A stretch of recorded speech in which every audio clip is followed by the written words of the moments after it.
సహకరించండి. ఈ రోజు మనం ఈ పనులు చేసుకోకపోతే ఇంకెప్పటికీ చేసుకోలేము. ఈ రోజు మన చేతులనే అధికారం ఉండి మనమే నిర్ణయాలు తీసుకోగలిగి ఉండి మనమే నిధులను తెచ్చుకోగలిగి ఉన్నప్పుడు కూడా మనం ఈ పనులను పూర్తి చేసుకోకపోతే చరిత్ర మనల్ని క్షమించదు. నేను సంపూర్ణంగా కట్టుబడి ఉన్నా ఈ జిల్లా ప్రాజెక్టులను అన్నిటిని పూర్తి చేయడమే కాకుండా ఈరోజు ప్రాజెక్టులు కట్టుకుంటే సరిపోదు, నీళ్లు నింపడానికి రిజర్వాయర్లు కూడా ఉండాలి. జూరాల 17.84 టీఎంసీల కెపాసిటీ ఉంటే ఈరోజు జూరాలలో నీటి నిల్వ 9 టీఎంసీ, దాదాపుగా 8.5-9 టీఎంసీలు ఆడ లేనేలేదు. మనం ఆ పక్కన గూడెం తోటిలో 15 టీఎంసీలు రిజర్వాయర్లో నీళ్లు నింపుకుంటే జూరాలలో నీళ్లు లేనప్పుడు దాని కింద ఆయకట్టుకు అవసరం అయితే ఇక్కడ నుంచి అక్కడ మళ్ళీ నీళ్లు విడుదల చేసుకోవడానికి అవకాశం ఉంది. తుమ్మిల పూర్తి చేసుకుంటే అక్కడ రిజర్వాయర్ లేదు. రాబోయే రోజుల్లో ఎక్కడికక్కడ ఎక్కడ అవకాశం ఉన్నా తక్కువ భూసేకరణ ఎక్కువ నీళ్లు నిల్వ చేసుకోవడానికి అవకాశం ఉందో ఆ పనులన్నీ పూర్తి చేసుకుంటాం. కర్ణాటక రాష్ట్రం బ్రిడ్జ్ కమ్ బ్యారేజీలు కట్టి కృష్ణా మీద భీమా మీద చిన్న చిన్న బ్రిడ్జ్ కమ్ బ్యారేజీలు కట్టుకుంటే దాదాపుగా వాళ్ళు ఒక 100 టీఎంసీల నీళ్లు నిలబెట్టుకునే పరిస్థితి వచ్చింది.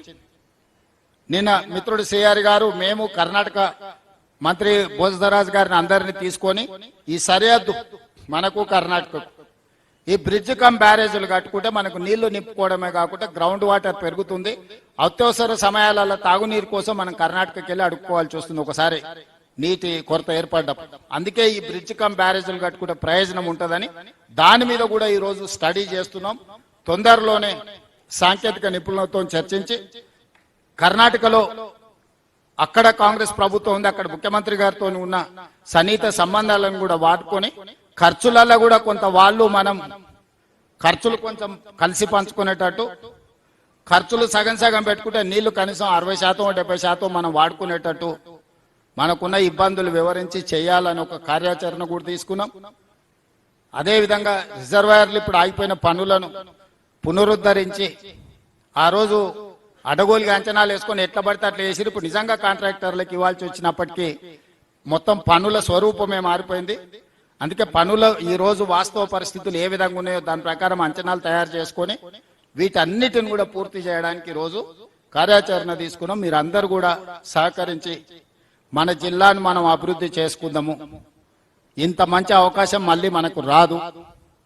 అందుకే ఈ వేదిక మీద నుంచి మీ అందరికి మనలో చిన్న చిన్న విభేదాలు ఉండొచ్చు, మనస్పర్ధలు ఉండొచ్చు, ఆలోచన విధానంలో వేరు ఉండొచ్చు, కానీ జిల్లా అభివృద్ధి విషయంలో మన అందరం ఒక్కటిగా ఉండాలి. దయచేసి బీఆర్ఎస్ నాయకులు చెప్పుకునే వాళ్ళందరికీ నా సూచన ఒక్కటే, మీరు ఏం సాయం చేయొద్దా, మీరు మాట్లాడుకుంటుంటే చాలు. మీరు చేయగలిగిన పెద్ద సాయం కేసీఆర్ కు ఊడిగడం చేయడం ఆపురు. ఆఖరి 6 నెలలు ఎన్నికలు వచ్చినప్పుడు చూద్దాం ఎవరు ఎట్లుంటారో ఎవరు ఏమవుతారో, జిల్లా ఎవరి పక్షాన నిలబడుతుందో, ఇక్కడ రైతులు ఎవరితో ఉంటారో, విద్యార్థులు ఎవరితో ఉంటారో, ఈ జిల్లా ఎవరికి అండగా నిలబడుతో ఆ రోజు తేలుద్దాం. ఓ 2 సంవత్సరాలు కొంచెం మర్యాదగా ఉండడం నేర్చుకోండి అని చెప్పి ఏది పడితే అది మాట్లాడి పనులు జరగకుండా భూసేకరణ జరగకుండా కాళ్ళలో కట్టేబెట్టే పనులను జిల్లా బీఆర్ఎస్ నాయకులు చేయొద్దని ఈ వేదిక మీద నుంచి వాళ్ళందరికీ నేను విజ్ఞప్తి చేస్తున్నా.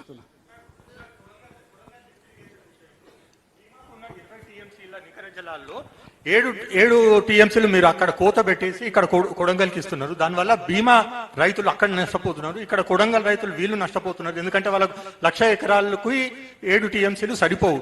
ప్లస్ ఇప్పుడు Jurala it self is overloaded. 8 TMC మీరు 9 అంటున్నారు, అదే 8 టీఎంసీ స్టోరేజ్. దానికి ఉన్న నెట్టంపాడ్ ఎకరేజ్ 2 lakhs acres, ఇప్పుడు బీమా 2 lakhs. Jurala it self has 1 lakh acres ayacut. ఇంకా ఇప్పుడు ఏది మన ఇది డ్రింకింగ్ స్కీమ్స్ ఉన్నాయి, ప్లస్ కొడంగల్. ఇలాంటి కాకుండా సిడబ్ల్యూసీ నుంచి హైడ్రాలజికల్ క్లియరెన్స్ లేదు, ఫారెస్ట్ అండ్ ఎన్వైరన్మెంట్ క్లియరెన్స్ కూడా లేదు సార్. ఎట్లా నీ ప్రశ్న టిఆర్ఎస్ వాళ్ళదా? నీ ప్రశ్న అయితే మీకు అవగాహన కొంచెం తక్కువ ఉంది. నా దగ్గరకు వస్తే మొత్తం డీటెయిల్ చెప్తా. ఒకప్పుడు 1 టీఎంసీకి 10,000 ఎకరాల కింద ఆయకట్టును లెక్క కట్టిరు. ఇప్పుడు 1 ఎకరాకు 15,000 ఎకరాల కింద లెక్క కడుతున్నాం. బీమా కింద మొదట ఉన్నది 2 లక్షల ఎకరాలు. ఆ 2 లక్షల ఎకరాల ఆయకట్టులో కొంత భీమా నుంచి కల్వకుర్తి లిఫ్ట్ ఇరిగేషన్ కి కొల్లాపూర్లో టేలెండ్ లో ఉన్న భీమా ఆయకట్టు కల్వకుర్తి ప్రాజెక్టులో కృష్ణారావు గారు మా దగ్గర నుంచే నీళ్లు పోతున్నాయి, మాకు భీమా టేలెండ్ ఎందుకు, కల్వకుర్తి మా దగ్గర నుంచి పోతుందని కొంత ఆయకట్టు డిలీట్ చేసి కల్వకుర్తిలో కలుపుకున్నారు. 15,000 ఎకరాలకు ఒక టీఎంసీ కింద లెక్కగట్టి మిగిలిన నీళ్లను సేవింగ్స్ లో ఉమ్మడి రాష్ట్రంలో చివరి జీవో మక్తల్ నారాయణపేట కొడంగల్ ఎత్తిపోతల పథకం నేను తీసుకొచ్చిన 7.5 టీఎంసీ 1,00,000 ఎకరాలకు నికర జలాలతోటి. ఈ రోజు నికర జలాలకు అనుమతి ఇచ్చేటప్పుడు ఇవన్నీ లెక్కలేకుంటలేరు. నువ్వు ఏదో ఆ కేసీఆర్ పుస్తకం లైబ్రరీలో పుస్తకాలు చదివినట్టు నువ్వు రాహుల్ అట్లా పుస్తకాలు చదవకు. సంపూర్ణమైన అవగాహనతోనే ఆ ప్రాజెక్టు తెచ్చుకున్నాము. నా మీద కోపం కొద్దీ నా ప్రాంత రైతులకు ఈ 1,00,000 ఎకరాల మెజారిటీ మక్తల్కు